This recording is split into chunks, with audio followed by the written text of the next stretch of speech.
after a couple nights in the Shanksville, Pennsylvania area.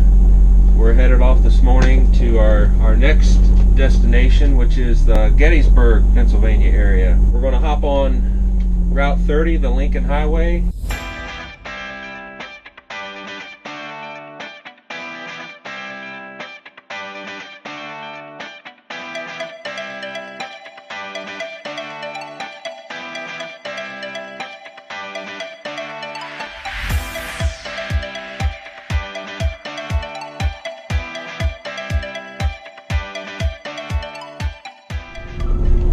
This campground that we stayed at was the most difficult campground we've ever had to try to find. The Navi system took us down some wrong roads.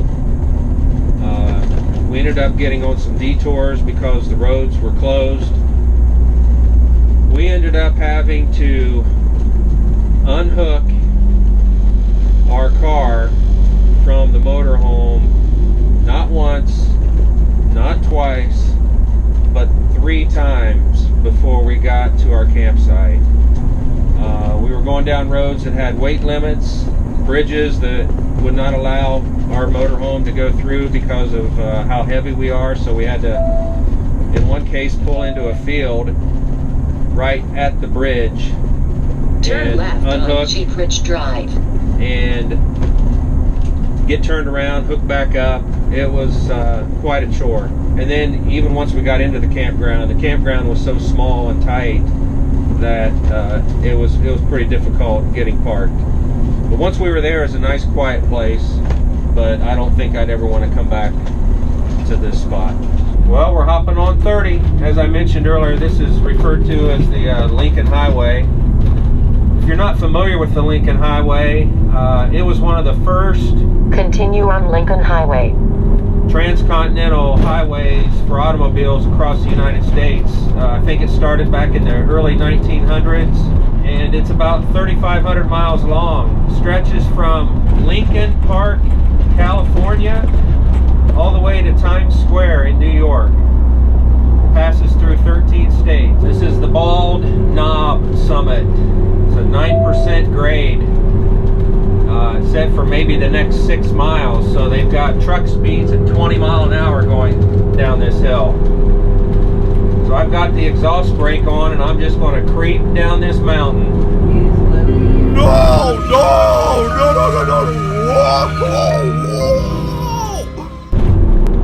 There's a deer.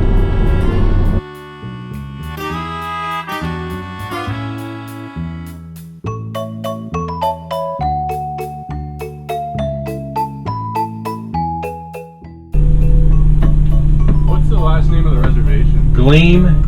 Think I'd unhook here, or you think just wait until we get up there? Unhooking only takes about 2 minutes. Might as well do it here. Yeah.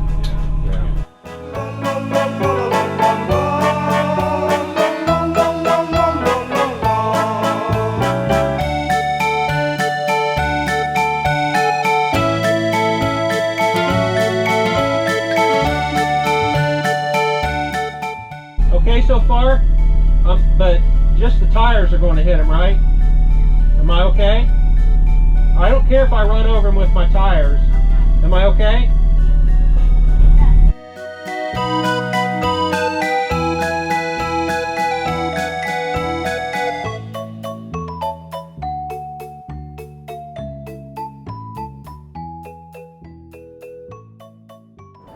Good morning. Today we're on our way down to Gettysburg. It's about a 30-minute drive from our campground. We had a really nice evening. The campground is beautiful. The state park is just so pretty, and we don't camp in areas like this very often. We actually don't have any cell service there, so we're kind of out in the middle of nowhere.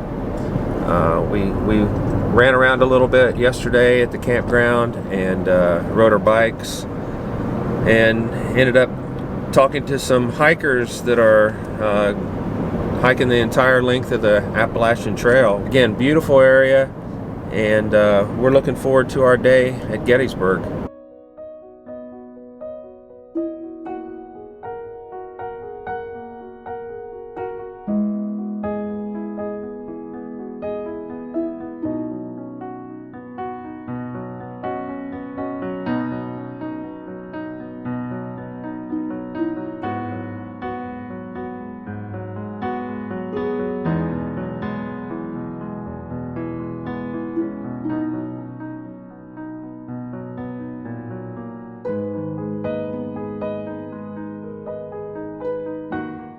We just bought our ticket to the film Cyclorama, is that what it's called? Yep.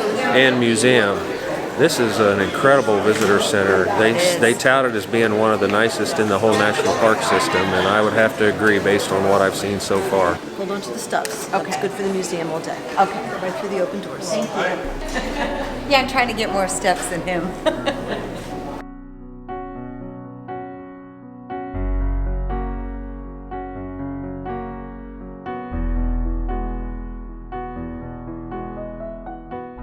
Slowly but steadily, we marched forward. Closing ranks where Union artillery tears holes in their line. Generations that know us not are heart-drawn to see where and by whom great things were suffered and done for them.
Confederate General Stonewall Jackson was accidentally wounded by his own troops during the Battle of Chancellorsville, and soldiers carried him off the battlefield on this stretcher.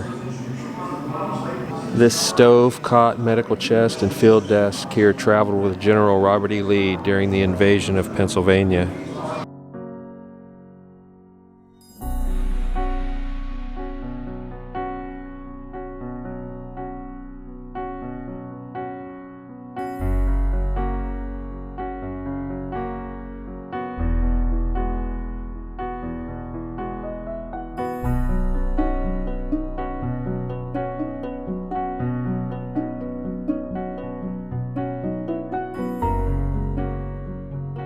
Alright, we just turned onto Reynolds Road. So they have all different kinds of markers, and so the headquarter markers are distinguished with the cannon pointed up to the sky. The battery tablets describe the actions of artillery batteries, Union and Confederate both. These kind of markers, the round, Confederate brigade, the round's Confederate, and the square are Union. And then there's state memorials of both Confederate and Union, and then bronze statues, which are generals and other notable persons.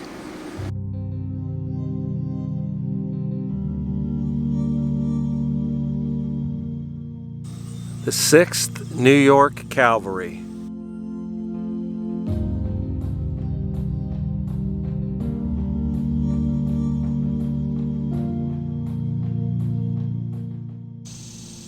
Abner Doubleday commanded 1st Corps Army of the Potomac at Gettysburg, July 1st, 1863. So what we're looking at there is called McPherson Ridge.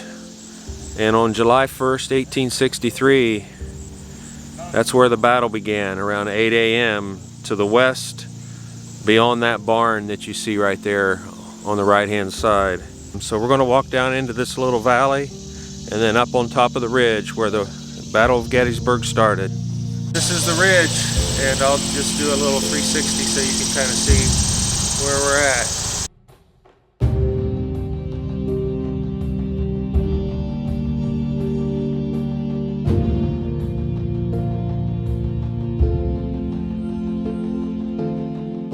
This is where it all started.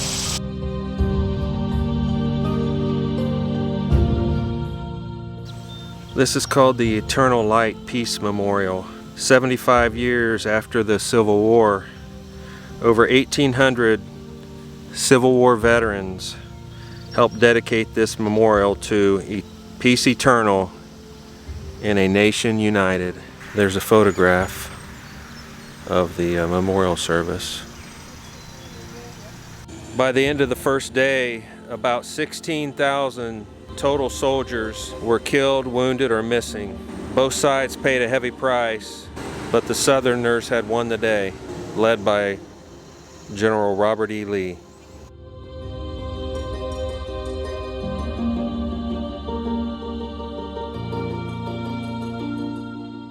So we're heading into the cemetery, and we're going to the site of Lincoln's Gettysburg Address. That monument right there marks the spot where Abraham Lincoln delivered the Gettysburg Address, one of the most famous speeches in the history of the world.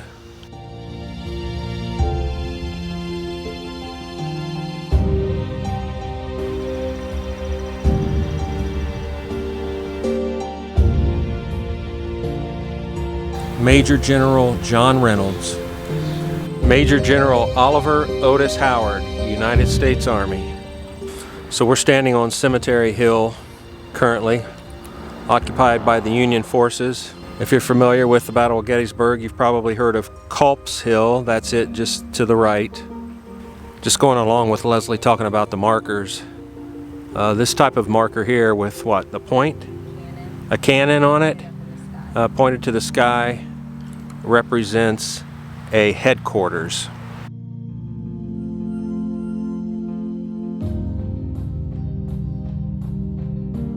Major General Winfield Scott Hancock, United States Army.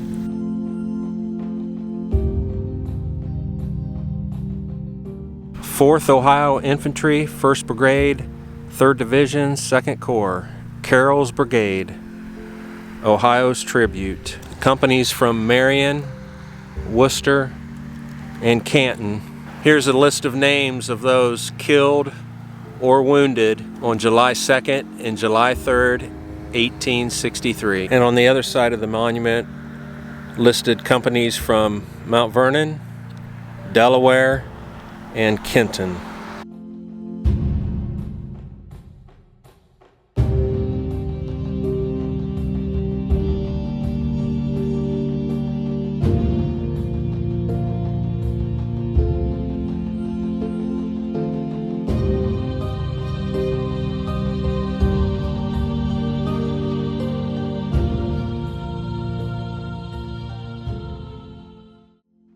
Pickett's charge was the culmination of the Battle of Gettysburg, taking place on July 3rd, 1863, the third and final day of battle. It involved an infantry assault of approximately 15,000 Confederate soldiers against Union Major General Meade's troops positioned along Cemetery Ridge, manned by 6,500 Federals. The assault would take the 9 brigades of Confederate soldiers over 3/4 mile of open ground susceptible to cannon fire the entire time. The ill-fated assault resulted in over 6,000 Confederate casualties and marked the end of the Battle of Gettysburg, as well as Lee's last invasion of the North. When we were in Gettysburg earlier today, we went to the visitor center and picked up some maps. So this map here is a map showing how you can tour the battlefield.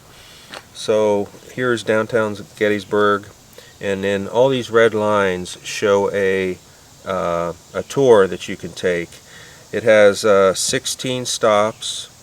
The tour itself is about 24 miles in length, and you can kind of pick out the different spots that you think would be interesting, and park your car there, get out, and walk up to the monuments and read about them and learn more about the war. So we're back at the visitor center today in Gettysburg. This is our third day here and our final day here. And one of the things we're going to do today is we're going to tour the Dwight D. Eisenhower home. That's a short shuttle ride over there, and partially guided tour, and we're looking forward to seeing it.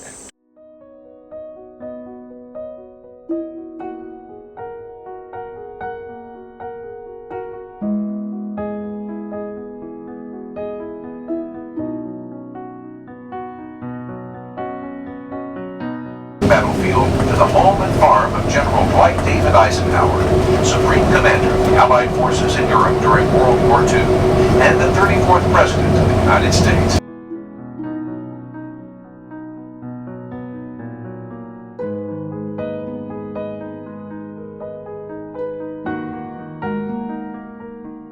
We got the big book.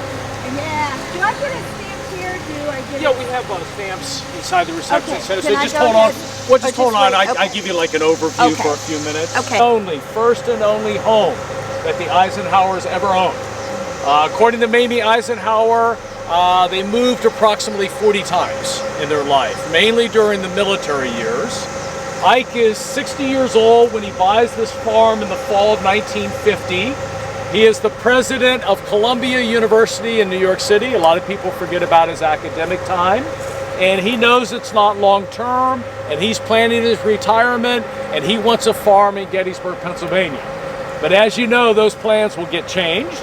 There will be 2 more very important jobs before I can retire, including the 34th President of the United States. So Ike's official retirement date, full-time to the farm, is January 20th, 1961. That's the inauguration of President John Fitzgerald Kennedy. Following the inauguration, the 70-year-old Ike can finally come to the farm he loves and retire full-time.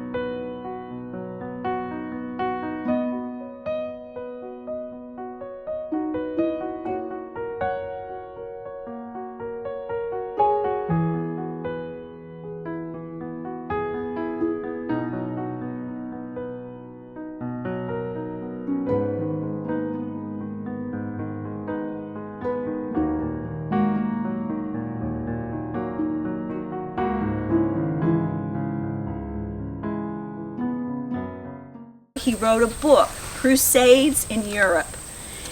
From the royalties of that book, then he was able to buy a farm. He loved Gettysburg dearly because he was a cadet and they studied the battlefields in depth. He loved those battlefields. Here, and this Reading farm was for sale.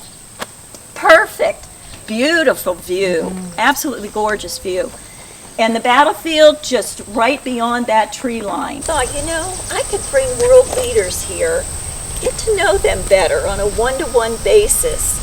Take them for walks around the farm, look at my herds of cows,